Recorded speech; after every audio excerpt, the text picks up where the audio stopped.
I'm still trying to get used to this desk setup. The other day, I had my 6-month post-op appointment with my surgeon, Dr. Rumer. Basically, I'm just gonna go over what's changed since my last top surgery video, my first and last top surgery video. And also at the end, I'm gonna like sneak in a little testosterone update because I haven't made one of those in a while. First thing I want to talk about when it comes to my chest is the scarring. Once I got the bandage off and my scar started healing, Dr. Rumer told me to use this stuff called Silogen on it. I used that on it until it ran out. I would use that as soon as I got out of the shower, wait until it dried, put my shirt on, and then at night before I went to bed, I would put on cocoa butter. Once the Silogen ran out, I continued using the cocoa butter at night. When I went back for my 6-month appointment the other day, she ended up telling me that my scars are pretty thick and I should start massaging them with bio oil every night for like 10 to 15 minutes before I go to bed, and that would kind of like help break down the scars and make them like less thick and ultimately less noticeable. She actually offered to cut around the scars and then sew me back up, like cut the scars out because they are so thick, and just like sew me back up and see how it like heals again. But honestly, I don't mind my scars that much. I don't think I'm gonna do that. The next thing I'm gonna talk about is my nipples. In regards to like everything, my right side of my chest is my favorite side of my chest, just because I love how it turned out. But of course it has to have like stretch marks, but we're not gonna talk about that. However, my left nipple is still kind of like squishy and like dry and stuff, so I asked her about that, and she basically told me that I should get this lotion that mothers who are breastfeeding use to like keep their nipples from drying out. I ordered that and I'm gonna start using that every day to hopefully help hydrate my nipple.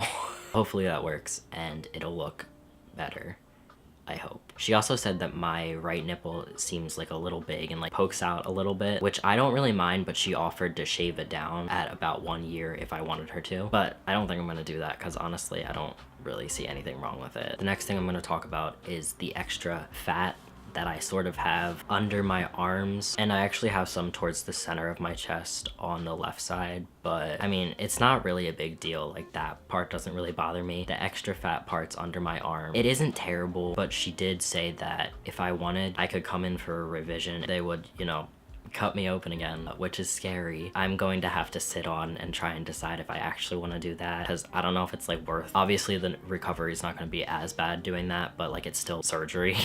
So I'm definitely going to sit on that and consider it and see what I want to do about that. Finally, let's talk about feeling and sensation and stuff. So far, I still cannot really feel much, which I was expecting because I had double incision. I pretty much can't feel anything on my nipples. Like, if someone was touching my nipple and I was not looking, I would not fucking know that they were touching me. In regards to the parts like around my nipples, the actual chest, I can kind of feel pressure, but besides that, it's mostly still numb. I think I described it in the last video, like when you get your mouth numbed at the dentist. That's kind of what my whole chest feels like. It's like fleshy. Honestly, I wasn't too worried about sensation to begin with, so I'm not like let down or anything. But then again, you know, everyone's nerves are different, everyone heals differently. And finally, that moment that no one's been waiting for. I'm 22 months on testosterone, which is a year and 10 months on testosterone, just in case you can't do math. I can't